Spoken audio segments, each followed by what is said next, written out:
Isa sa mga hinangaang brand pagdating sa mga transportasyon dito sa Pilipinas ay ang gawang Japanese brand. Kung saan ay napatunayan na marami ang kalidad at pagiging matatag nito sa anumang klaseng pagsubok sa pang-araw-araw na pamumuhay ng mga Pilipinong commuter at rider sa loob at labas ng kalsada. Gaya na lamang ng mga motorsiklong ito na nagmula sa isa sa mga tinitingalang brand dito sa bansa, ang Honda Motorcycle Philippines. Sa mga nagdanais sa mga motorsiklo na nagmula dito, pues para sa iyo ang video na ito. Lalo na kung nagpaplano ka pa lamang bumili ng isang bagong motorsiklo ngayon na gagamitin sa pang-araw-araw. Pero bago yun, syempre kung bago ka pa lamang po dito sa aking channel, baka naman kaibigan pwede mo click ang subscribe button pati na ang notification bell para naman ma-update kita palagi sa mga video na gagawin ko pa. Alright, simulan na natin to!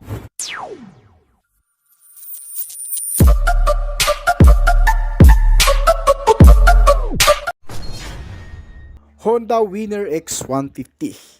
Isang pangkaragdagang modelo ng Honda na dinala sa Pilipinas nitong nakarang buwan, ang bagong underbone na nagpalakas ng imahe ng brand sa underbone segment at nagpasabik sa maraming mamamayan na nagnanais na magkaroon ng isang bagong motor na gaya nito. Ang Honda Winner X ang isa ngayon sa hinahangaang modelo bilang isang manual na motorsiklo na may natatanging disenyo at kasanayan sa paligsahan. Naglalaman ng modernong mga katangian at isang bagong kalidad ng makina. Nilabas ito sa Philippine market na may tatlong klaseng pagpipiliang variant. Ang standard variant na nagkakahalaga ng 123,900 pesos. Ang ABS Premium na nagkakahalaga naman ng 129,900 pesos. At ang ABS Racing na may kabuuang presyo naman na 131,900 pesos. Ito ay pare-parehong mga nakakilis ignition system na rin at may design na sporty.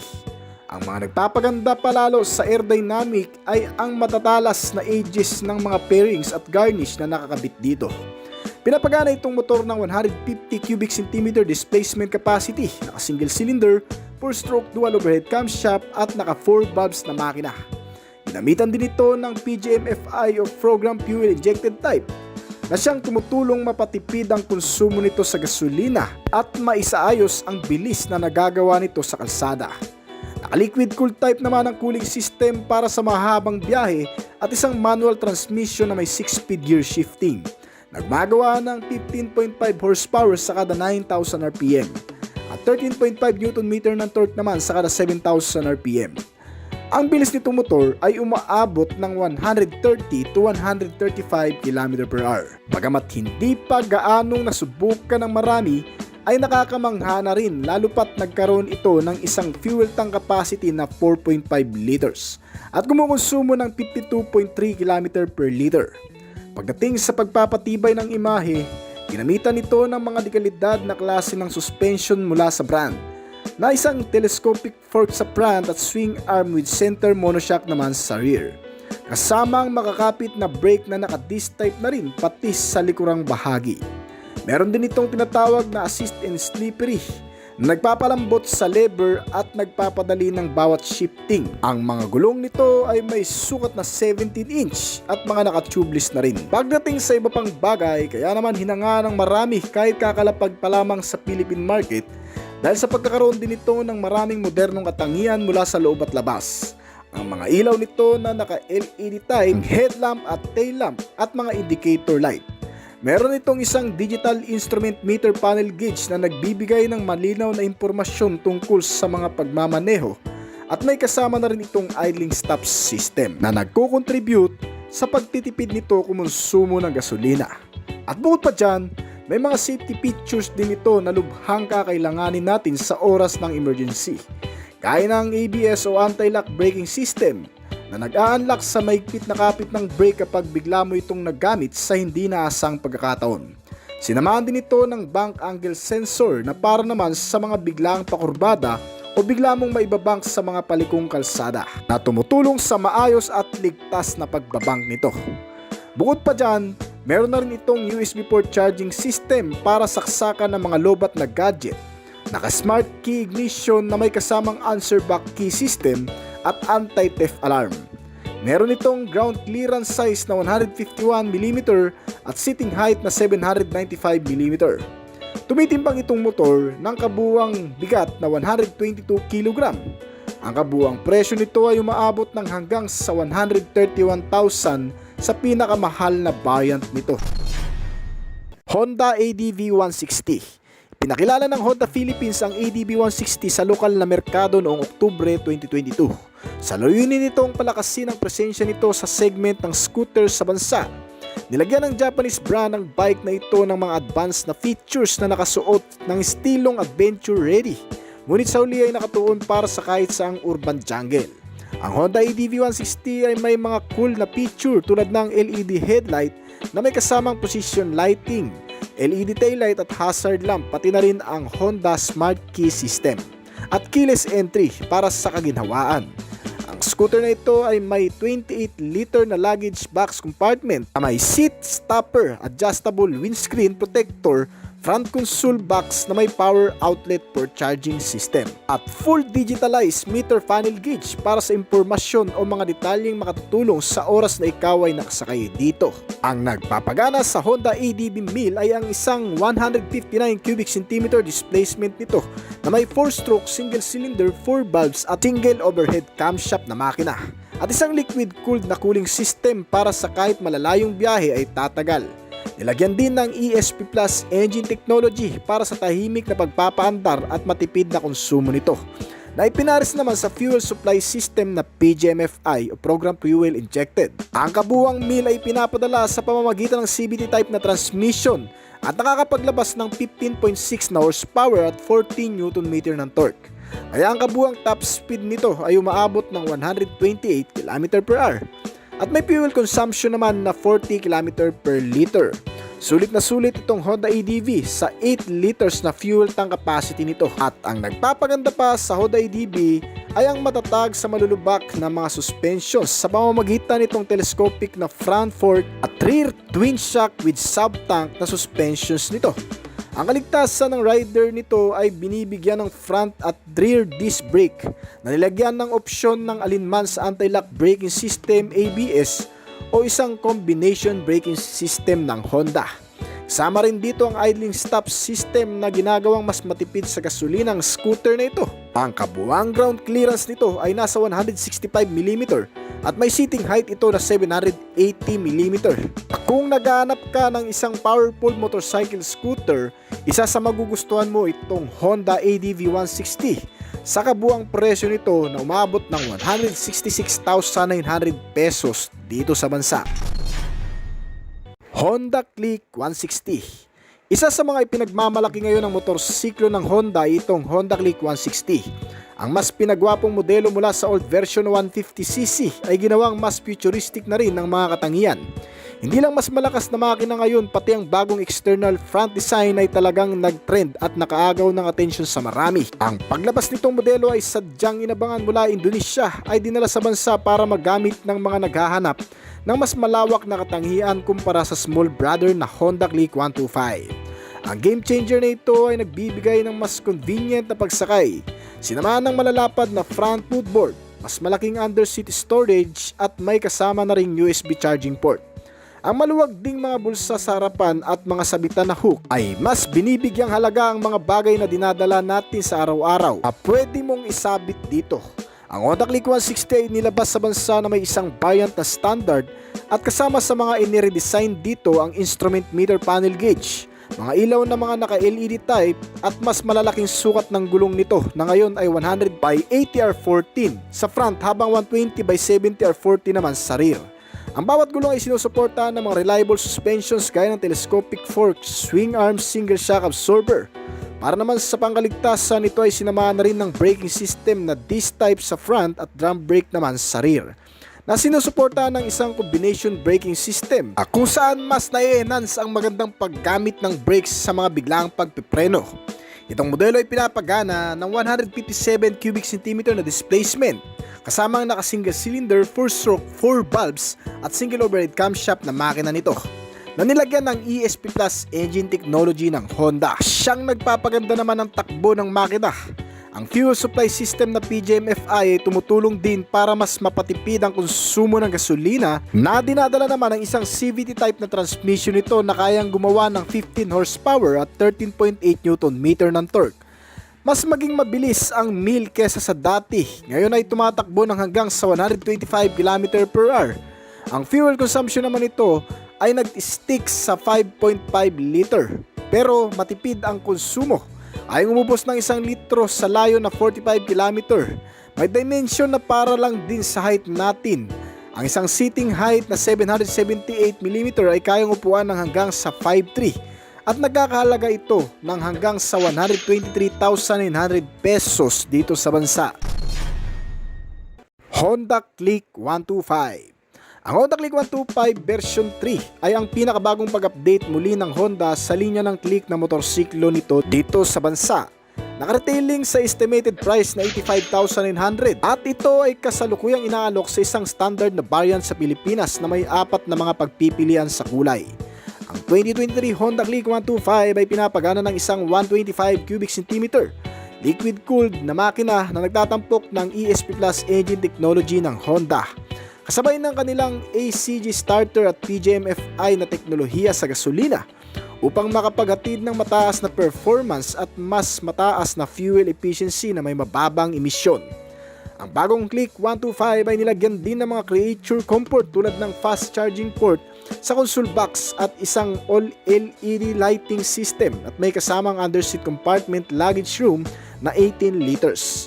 Para sa kaligtasan ng Click 125 ay nilagyan ng combi braking system at malakas na brake force na nag-aalok ng pangkaragdagang kaligtasan sa mga sitwasyon na nangangailangan ng buo o agarang pagpepreno. Ang modelong ito ay binansagan ding game changer dahil sa mga sitwasyon na kung saan itong Honda Click 125 ay lubos na mapapakinabangan ng marami sa pagde-deliver, service sa pang-araw-araw, pamamasyal at gamit sa long ride ng ilan nating mga kababayan. Dahil sa mga nilalaman na lubos na mapapakinabangan ng mamamayang Pilipino, kaya tuloy isa ito sa first choice motorcycle dito sa bansa. At sa kasalukuyan, ang kabuuang presyo nito ay nagkakahalaga ang 85,900 hanggang sa pinakamataas pa. Honda Supra GT-R 150. Ang Honda Supra GT-R 150 ay isang sport-oriented at kabilang sa underbone segment na motorsiklo ng Honda na biniyayaan ng magandang itsura at mahusay na pagganap sa kalsada.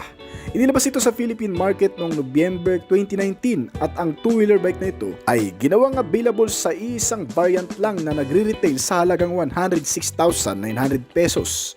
Pinapagana ito ng isang 150 cubic centimeter displacement capacity, naka single cylinder, 4-stroke, dual overhead camshaft at naka 4 valves engine. At may cooling system na liquid cooled type, kaya talagang mapapakinabangan kahit pa sa mahahabang biyahe.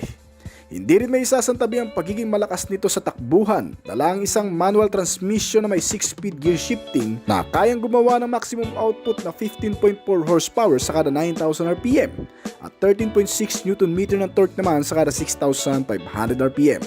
Ang modelong ito ay tumatakbo sa bilis na 130 km/h.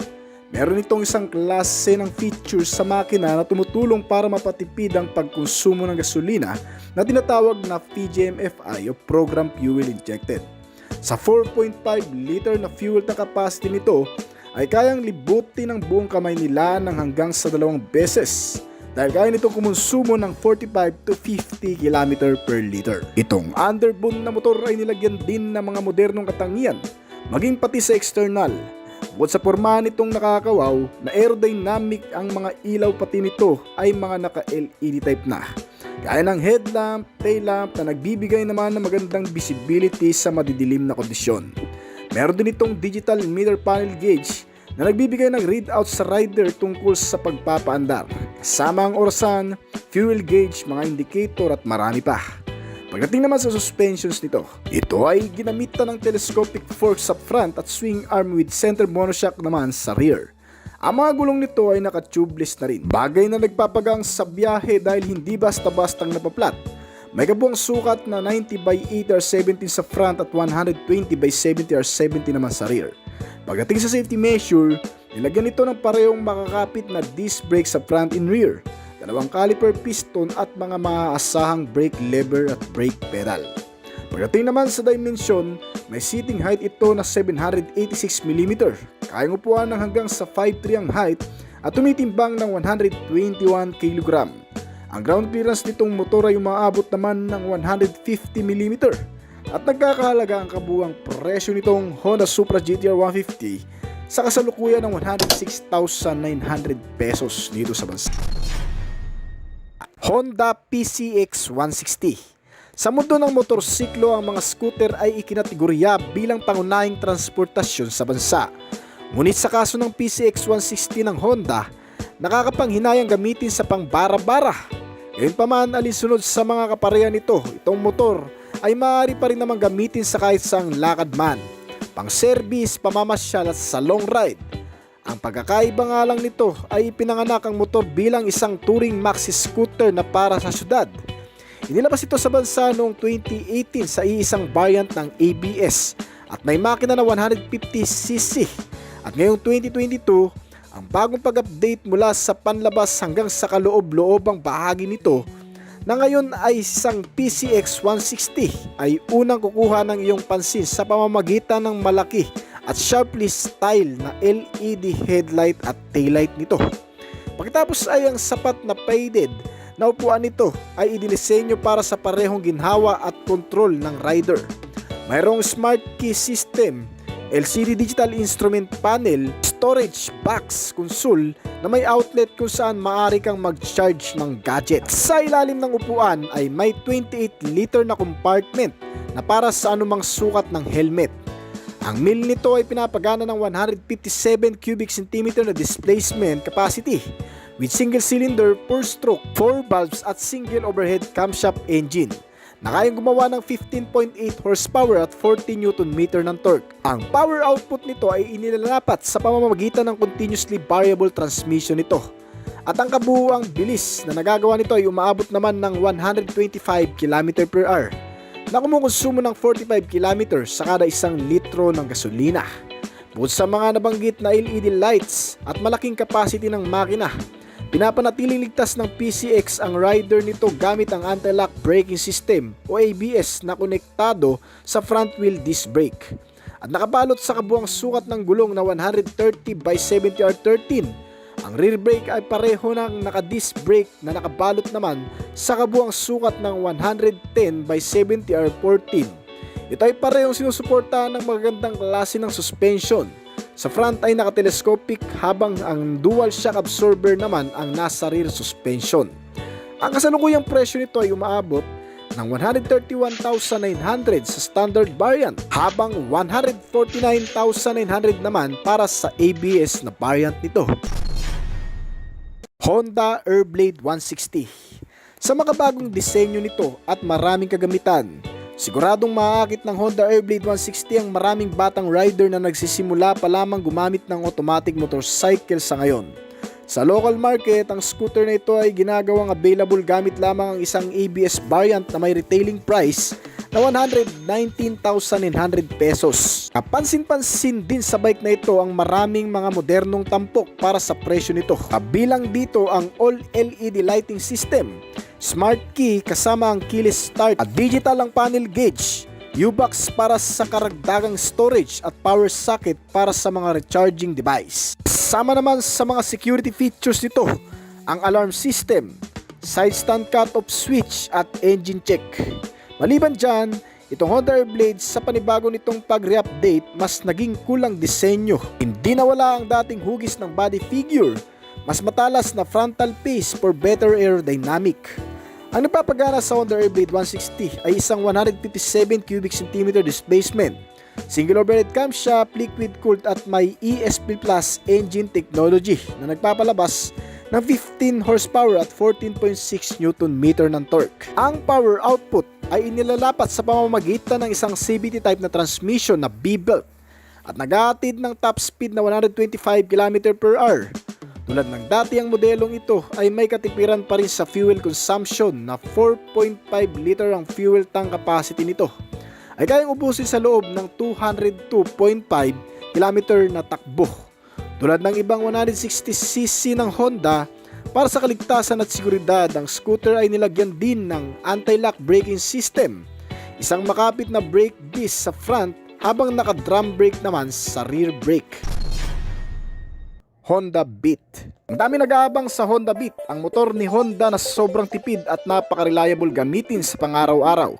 Ginagamit ito ng mga delivery rider at ng mga naghahanap ng mas mahal ng contest sa Honda Dio, mas mataas na klase na kaya makipagsabayan sa mga high-perform. Honda Beat sa bagong pag-update nito ay inilabas lamang noong nakarang taon. Ang pagkakaroon ng bagong external design sa frontal face, new look design na front shape, body graphic at mga color combination. Dito sa front, ang unang mo makikita ang bagong headlamp nito na naka-LED type na. Mas visible na ito sa gabi, mas magandang dating. Ang pagkakaroon nito ng dalawang klaseng variant na inilabas na rin dito sa Pilipinas. Ang tinatawag na playful variant at ang premium variant.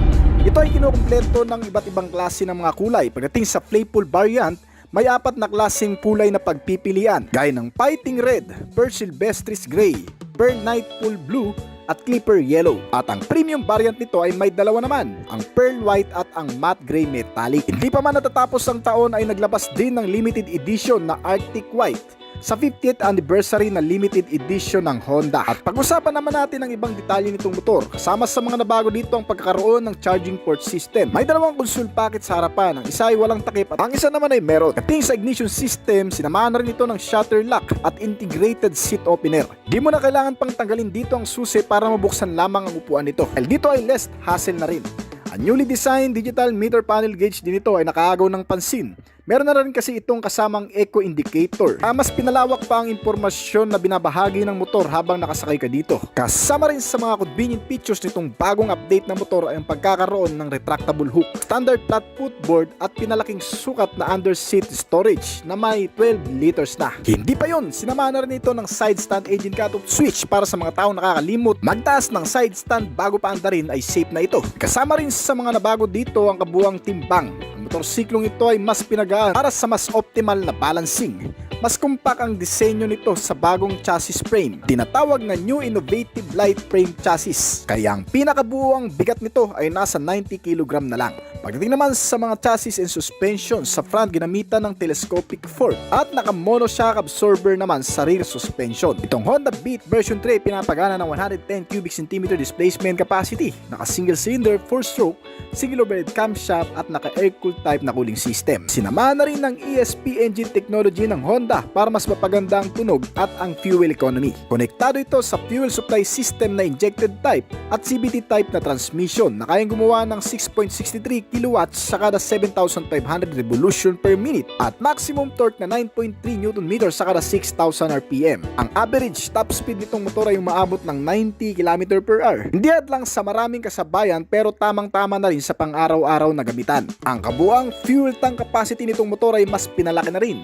sa pagkakaroon ng 4.2 liters. Matagal-tagal nang gamitan yan dahil matipid din kumonsumo ang motorsiklo na umaabot ng 58.2 km/liter. Mahabang-habang gamitan at malayo-layong ride ang gagawin mo dyan. At syempre nga pala, may bagong makina rin na inilagay sa motor na ito. Hindi ganun kabigat at magaan lang din dalhin. Kaya pati mga lady rider ay hindi mahihirapan dito. Ang bagong makina na may bagong combustion chamber na nagre-resulta sa kanyang high compression ratio na 10:1 dahil doon ay mas naging fuel efficient palalo. Bukod pa dyan, pagdating naman sa safety measure, itong motor ay ginamitan sa front ng single disc brake na may single piston caliper brake, habang naka-mechanical drum brake type naman ang rear brake nito. Nakabalot ito sa makakapit na tubeless tires at alloy na mags na may kabuang sukat sa front na 80x90R14 at 90x90R40 naman sa rear. Maganda ang klase ng aluminum cast alloy wheels nito. Bumagay din sa color combination nitong motor. Kating sa dimension, ito ay tumitimbang na 93 kg na lang. Ang ground clearance nito ay 146mm at may seating height na 740mm. Kaya pati mga lady rider o hindi mga pinalad sa height ay kakayanin pa rin itong motor. Nagkakahalaga ngayon ang kabuang presyo nito mula sa playful variant ng 71,400. Sa premium variant naman ito ay nagkakahalaga ng 72,400. Habang ang limited edition naman itong motor na 50th anniversary ng Honda ay nagkakahalaga naman ng 74,900 pesos. Honda Genio. Isang cool at may pagka-retro type na scooter mula din sa Honda ay nagbibigay naman ng kaaya-ayang dating para sa marami dahil sa ilang detalyeng pang-external na kahit sinong mga newly generation ay mapapabilib sa pormahan ng isang ito. Ang cool na design ng pagka-old school na binahagian din kahit papano ng mga makabagong specs and features para sa nilalaman nito. Gaya na lamang ng naka-LED type na headlamp with accessories power outlet na pwede mong gawing charger ng cellphone. Ang circular shape instrument cluster na naka-digitalize ay nagbibigay din ng mas malinaw na impormasyon sa makakagamit nito. With pass switch, engine check warning at may security features sa ignition system na shutter lock. Ilan lamang yan sa mga nilalaman pa nito. Pagdating naman sa makina, ito ay pinapagana ng 110 cubic centimeter na displacement capacity, naka single cylinder, 4-stroke single overhead cam, air-cooled type na makina at may fuel system na PGM-FI o program fuel injected. May fuel tank capacity ito na 4.2 liters at kayang umubos ng 1 litro sa loob ng 55 km na takbo. Hindi rin nalalayo sa ibang scooter ni Honda ang transmission nito na ginamitan ng continuously variable transmission with gearbox na variable speed na kayang mag-produce ng maximum output level na 8.85 horsepower sa kada 7,500 RPM at 9.3 Nm of torque naman sa kada 5,500 RPM. Maganda rin pang long ride ang isang ito dahil sa ilang convenient features na meron din ito. Hindi nakakangalay upuan ang makapal na foam ng seats, may front footboard with retractable hook at may under seat storage na pwedeng paglagyan ng mga gamit. Ang mga suspensions na napaka-reliable na ginamitan sa front ng nakatelescopic at rear suspension na swing arm, single shock absorber at mga safety measures sa braking system na naka-single disc type sa front at drum brake naman sa rear nito. Hindi rin nakaka-hassle ang mga gulong na naka-tubeless na at alloy naman ang mags na may kabuuang sukat na 14 at itong motor ay tumitimbang ng 89 kg na kayang-kaya ding dalhin ng mga lady rider natin. Ang seating height nito ay may kababaan lang din na may sukat na 740mm na may kasalukuyang presyo naman dito sa bansa na 72,900 pesos.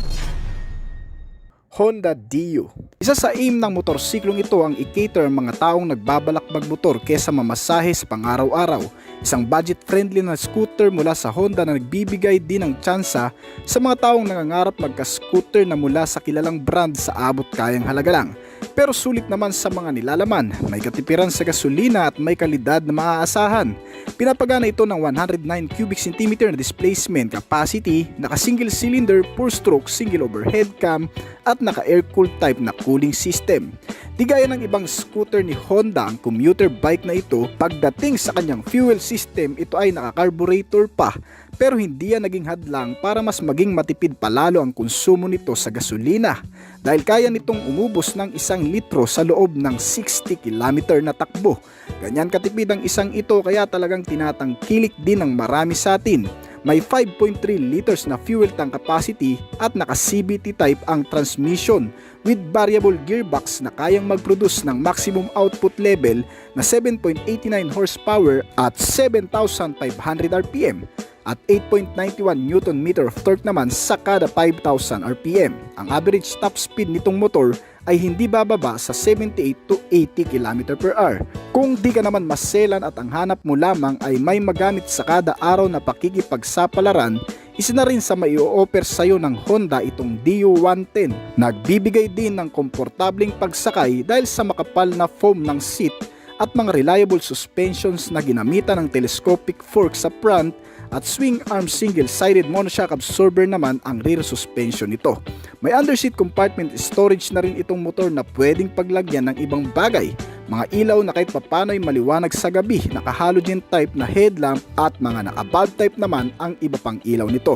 Ang seating height ay umaabot sa 765mm, eksakto lang din para sa typical na height natin. Tumitimbang ng 104 kg at may kasalukuyang presyo dito sa bansa na 62,400